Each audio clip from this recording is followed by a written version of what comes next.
Hey guys, thanks for stopping by my channel.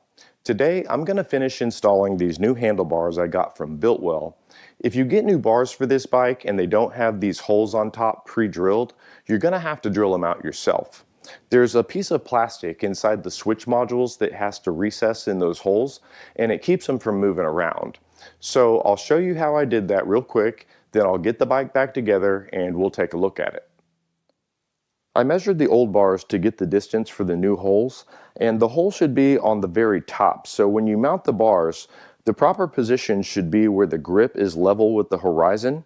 You don't want them too far back to where they're pointing down, and you don't want them too far forward to where they're pointing up.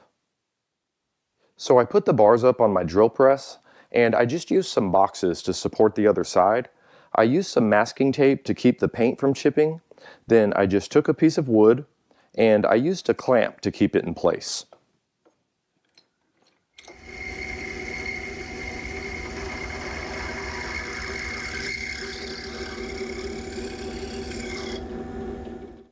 I'm going to replace the original clamps with these S&S handlebar adjusters. They let you move the bars closer to you in increments up to 1 inch while keeping the stock handlebar height. The handlebar adjusters come with a washer, and it goes on top.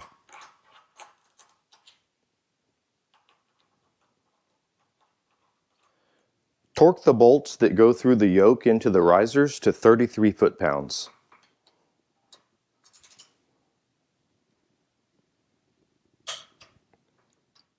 Now you can use a 6mm Allen head socket to tighten the bar clamps, and you torque them to 14 3/4 foot-pounds.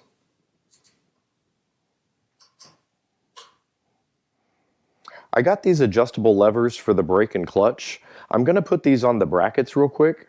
The way you do that, you just take out this center bolt to remove the lever, put the new lever in, and bolt it back up.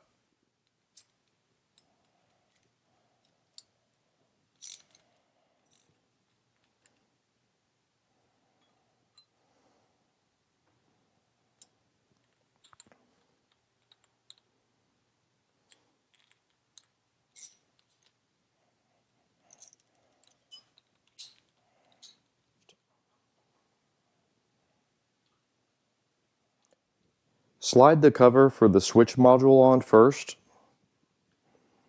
then take the module. This is going to slide into a slot on the bottom.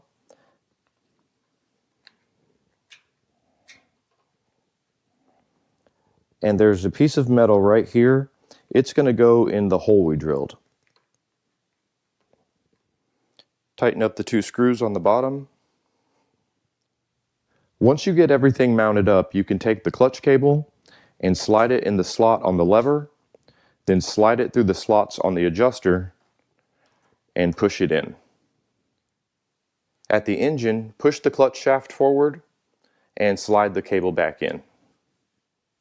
To adjust the clutch cable at the engine, just push on the clutch shaft, then pull the clutch cable forward to where there's no free play, and tighten the retaining nuts with the size 12 wrench. At the lever, you can turn the adjuster to fine-tune the free play, and you want between 3 and 5 millimeters of free play at the lever.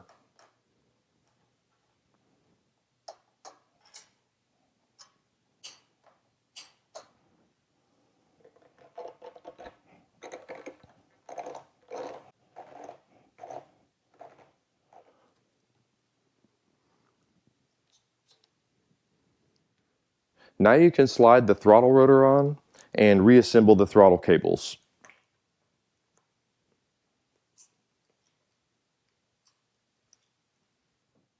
There's no more adjustments up here, so you can go ahead and close the switch module. You can remount the master cylinder assembly.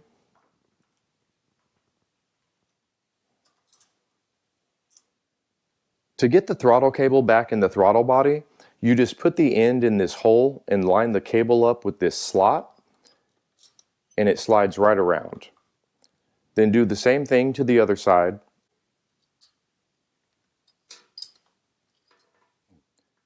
Now you can take the throttle cable bracket and put the cable through the slots.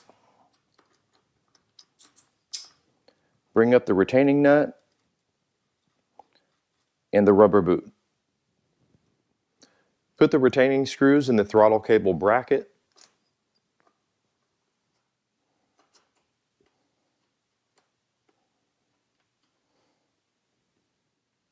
Reinstall the bracket for the throttle body cover.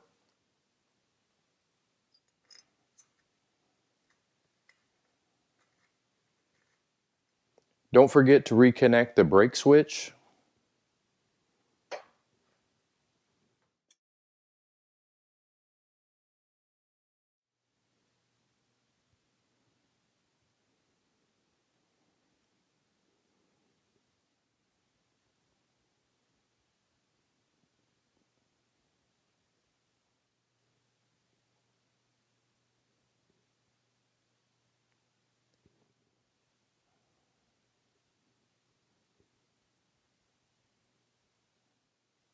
Well, that's all I've got for today, guys.